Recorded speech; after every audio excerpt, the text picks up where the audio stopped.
السلام علیکم مینوالو، زیم عادل شاه یوسفزی او تاسو ګورئ د عوامی نیوز پروګرام olasi خبرے. مینوالو دا وخت مونږ سره په سټوډیو کې موجود دی سہراب خان. سہراب خان یو عوامی نماینده دی، راځي چې دې سره خبرې وکړو. سہراب خان مونږ تاسو ته په خپل سټوډیو کې هرکلی وایو. تاسو ډېر مهرباني. سہراب خان دا راته ووایي چې تعلق مو د کومې علاقې سره دی او د سیاست آغاز مو کله او څنګه وکړو. بسم الله الرحمن الرحیم. ټول نو مخکې خو زه د عوامي نیوز ډېر مشکور یم، ستاسو ډېر شکریه ادا کوم. زه تاسو مخاطب شوم، تاسو زموږ د اواز تاسو عوامو ته ورسوئ او څنګه چې تاسو خبر وکړه چې تاسو آغاز څنګه وکړو، نو آغاز زموږ د 2015 نه عوامي کوم چې بلدیاتي نظام دی د هغې نه شوی دی. تعلق چې زموږ د کس کورونو مردان سره دی. پارټۍ په ما باندې اعتماد وکړو او ما دا ټیکټ راکړو. د هغې نه بعد عوامو زه منتخب کړم د تحصیل ممبر په دغه باندې، او دا عهده ما ته حاصله شوه. چونکې تاسو د تحصیل کونسلر یې او دا کوم چې د صفایي نظام دی دا ټیک نه دی. مونږ د خلکو ویډیوګانې وټساپ کړي دي، په هغې کې په مقبرو کې په نالو کې ځای په ځای ډېر ګند پروت دی. دې حوالې سره تاسو څه وایئ؟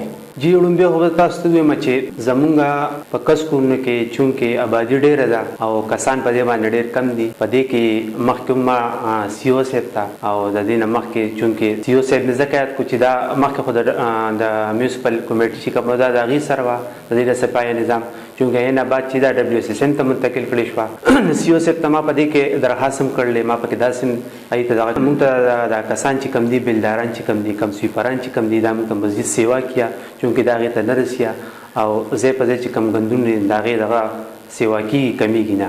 ممبر صاحب ستاسو ټینور ختمېدو کې ټایم لږ پاتې دی. په راتلونکي ټایم کې تاسو خپلو عوامو دپاره څه کول غواړئ او تاسو سره څه پروګرام دی راتلونکي ټایم دپاره؟ علاقې لا خو جي موږ ډېر څه کړي دي، که د ګریلونو په شکل کې یا د کنسټرکشن په شکل کې نو موږ مختلفو محلو کې کارونه کړي دي، څونه چې زموږ پنډو د هغې په حساب سره. او د دې نه علاوه موږ د سټریټ لایټ چې کوم و د په کس کورونو کې د سټریټ لایټ ډېر بره حال وه، په محلو کې تیارې وې او موږ سټریټ لایټ چې کوم دي په کافي حد کې موږ لګولي دي او انشاءالله نور سره راځي به کوو. ممبر صاحب مونږ ته په واتساپ باندې څه ویډیوز راغلي ستاسو د علاقې یو لاره ده ډېره زیاته خرابه ده، عوامو ته ډېر تکلیف دی او نقصاني هم ده. دې باره کې تاسو څه وایئ؟ تاسو چې زما حال دغه لارې خبره کوئ کومه چې ښکته تللې ده، په هغې باندې به زه خبر وکړم چې د دغې نه مخکې 15 میاشتې مخکې مونږ په هغې باندې یک دو چار وکړو چونکې د اواري دپاره، او د هغې نه مخکې دې ته ما وویل چې د دې کې دا مسله ده چې دې لاندې کم پایپونه راغلي وو د اوبو غټ هغه ډیمیج شوي دي مخکې نه، چونکې د هغې اوبه چې کم دي نو هغه به ځمکه کې خورېدې د هغې په وجه باندې هغه کوم چې سیلاب راغی په اګست کې چې کوم سیلاب راځي او غټې اوبه راځي د هغې سره سره د هغه دننه ورننوتلې او دغه ډیمیج شوي دغه چې کومونه هغه هغې کېنو پایپونه هم مات وو نو هغه هغې کېنو نو مزید هغه ډېر سیوا شوه. وجه خو دا د هغې ده چونکې په دې باندې مونږ بیا ډي سي صاحب سره ما ملاقات وکړو، هغې ته ما ووي هغې اریګیشن والي ته مونږ ته وکړو، اریګیشن والي چې راغله کوم افسران صاحبانو نه یې ټولو په دې باندې ایکشن واخیستو او مزید انشاءالله چې د فنډ لپاره هغې درخواست ورکړلی پېښور سکرټریټ ته، انشاءالله په دې به هم دغه وشي. مونږ ته یو بله ویډیو هم راغلې ده چې ستاسو د علاقې چې کوم مین روډ دی هغې کې بلاست شوی او هغه روډ ډېر زیات خراب شوی. دې حوالې سره تاسو څه وایئ؟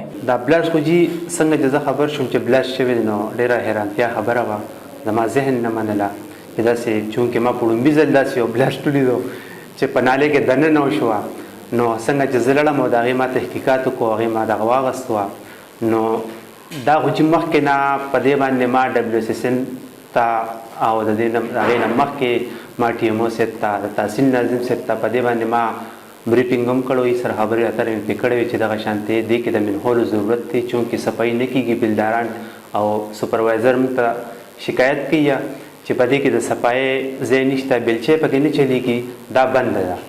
نو مزید دې لپاره موږ تاسو موږ له په دې کې صداقو کې موږ ته منهولو کې چونکې WSSN خو راغله د هغې هغه طرف ته چې کوم دی ښي طرف ته نه یې کې څه لږې ډېرې منهولې وکړې چونکې دې طرف ته دا داسې پاتې شو بې غوره پاتې شو، دې کې منهولې ونه شو، د هغې په وجه باندې دې کې د خپل ګیس چې کوم دی دا جمع شو تر څه حده پورې د دې دغې د هغې د وتو څه دغه نو نو هغې بلاست وکړو نن لډ یا سړک وشلېدو او دغه شو. د هغې باوجود هم بیا ما DC صاحب ته AC صاحب ته تحصیل ناظم صاحب ته ټولو ته ما هغه وخت اطلاع وکړه، هغې راغلل او دغه شانتې د CNW چې کوم افسران هغې هم راغلل هغې معاینه یې وکړه دا یې وکړه خو چونکې اوسه پورې د هېڅ رزلټ نه دی راغلی نو زه خپل طرفه د تحصیل ناظم ته او د ډي سي ته ټولو ته زما دا دغه دی سي ډبلیو محکمې ته چې مزید په دې باندې خپله کاروایي شروع کړي او نور نقصان ونه شي مزید عوامو ته نور څه دغه ونه شي. سهراب خان ستاسو ډیره مننه چې موږ ته خپل قیمتي ټایم راکو. موږ به تاسو بیا هم خپل سټوډیو ته راوغواړو. ډیره مهرباني. مینوالو دا و زموږ د نانی پروګرام میلما سهراب خان چې تاسو یې خبرې واورېدې هم دې سره ماته اجازت راکړئ. د الله په امان.